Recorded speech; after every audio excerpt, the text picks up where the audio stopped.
And this is that's it. And now welcome to 1964. Okay? Apparently, you know, because the fucking thing didn't work and Dianetics didn't work, even though nobody ever said it didn't. But they always trying to perfect clear. Then the next Congress. And there were, what, 20, 30 of these fucking Congresses? Maybe about, I don't know, 200 hours or some shit? Every fucking Congress is, I got it this, now we've got clear handled. We finally got clear. And this is going on over, I'm listening from 1964 to like 1970, and they still haven't fucking handled clear, but they're selling you clear. And I said, what the fuck? That's exactly what they're doing to me now. I said, what the fuck? And I went back to it, and I'm talking to Dave Pettit, who's the head of CC, who now is handling my case personally. Personally. You know? He's in my house. He's at my fucking thing. We're taking walks. I almost killed him once. I fucking took him by the tie and I was grounding him.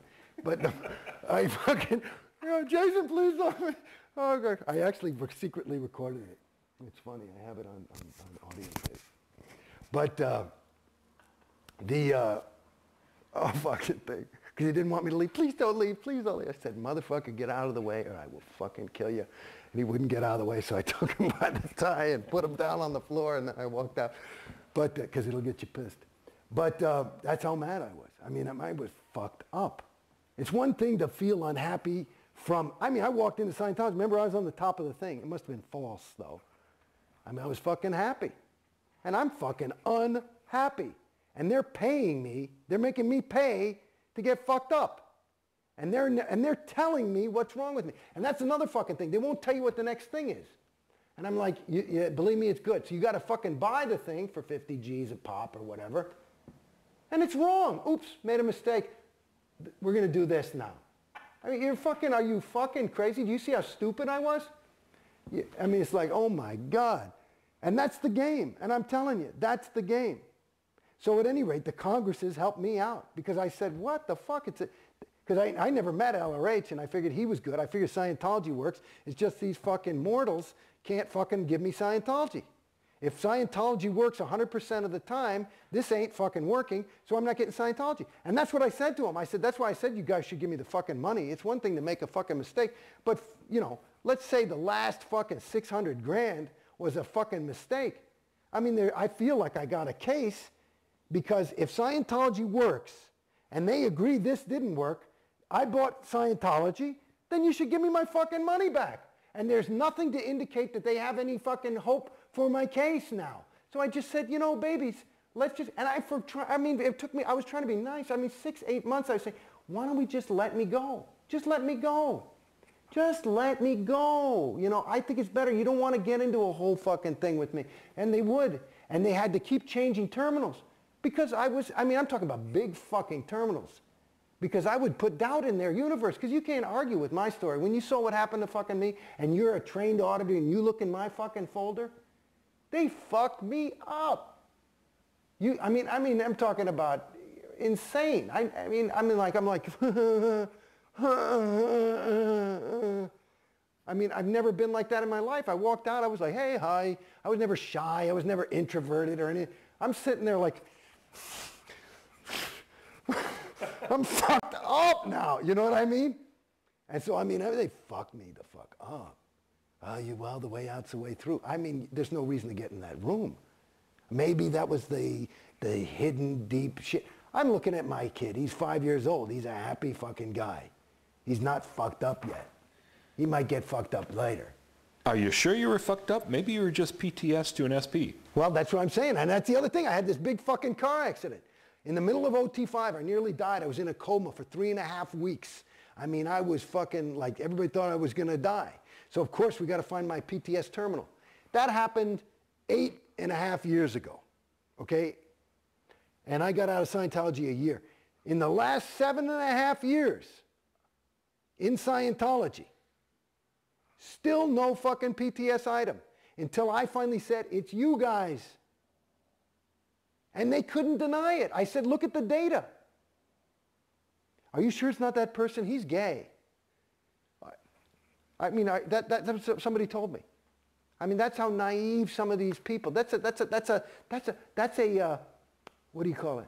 An RTC terminal, which is like the the gold standard of technical perfection, and that they think that's a homosexual. So they believe that homosexuals are all 1.1. They still believe that. There's some that do. I never believed that. I interpreted it differently. But it was something where I had to do some mental gymnastics in order to make work. Well, that's what Hubbard wrote, though, that they were 1.1. Well, it's debatable. Well, I know that he said something like he said, you're homosexuals, when he's saying the 1.1. So I don't know if it's all homosexuals or what. And yet the church says that they've changed homosexuality. The church said they changed that? The church has said that they no longer, think negatively about homosexuals. Well, I've never heard the word faggot more than when I hang around people at Gold, to the point where I said, I don't like it. My brother's gay, and he sure ain't 1.1. I got great friends of mine that are gay. You're telling me Leonardo da Vinci is 1.1? I don't think so. If he's covertly hostile, I mean, he's got so much that he did that was good that, as much hostility as he may have exuded, I think he made up for it. You see? Yeah. I mean, I don't buy it. I never bought it. And again, in my universe when I was in it, I just thought, because you part of the thing when you're in it, LRH is this super duper guy, so you make him into your own super duper guy, I suppose, probably. Well, you're looking at the current management, David Miscavige, COB, yeah. And you're thinking, well, is he in it for the money? What's your view of L. Ron Hubbard now? Well, again, I don't have all the data. I read some of the books that are out that are critical, Barefaced Messiah and Madman or Magician or whatever it was. Madman or Messiah. Right, that one, and Piece of Blue Sky. Piece of Blue Sky, and then there's stories. I think that so I don't know if all that's true, but it's consistent. One of the ways for me that I can detect whether something is true or false is for inconsistencies. You say the guy, wore blue shoes, and here's a picture of him in red shoes. So I never saw anything inconsistent. But I didn't see it with my own eyes. But there's the person seemed reliable. But again, here I am, I'm just pulling out of this thing, and I thought LRH was reliable. And I don't. I don't think so now. I mean, I look, and the whole death and the death certificate and all this stuff, it's hard to argue with. It seemed like he was, and his kids, like my wife is. My wife is an interesting person to talk to as well, because she's class 5 OT5, or class 4 OT5, and, but she's like one of those people, she could probably, do heroin for a year and then just say, oh, you know what, it's making me too skinny, and just put it down. You know what I mean? She's not a person, and she was, everybody loved her. A lot of, she was Jason Beghe's wife to some degree over there.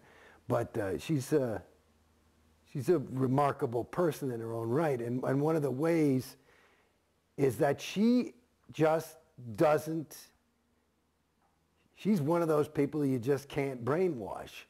So when she got out, it was kind of like, that's it. She just, she didn't even talk. I mean, it was like, I said, honey, I'm thinking about doing this. I think she was like, okay, fine, whatever. Flip the burger. And yeah, because I think they're, because she had said, she had always pointed out things that were inconsistent also. And, well, all these fucking OTs that aren't OT. Like, that's a fucking OT? And what's an OT supposed to be? Somebody who's at least able. Somebody who can, walk and chew gum. I mean, there's people that are OT that are some of the most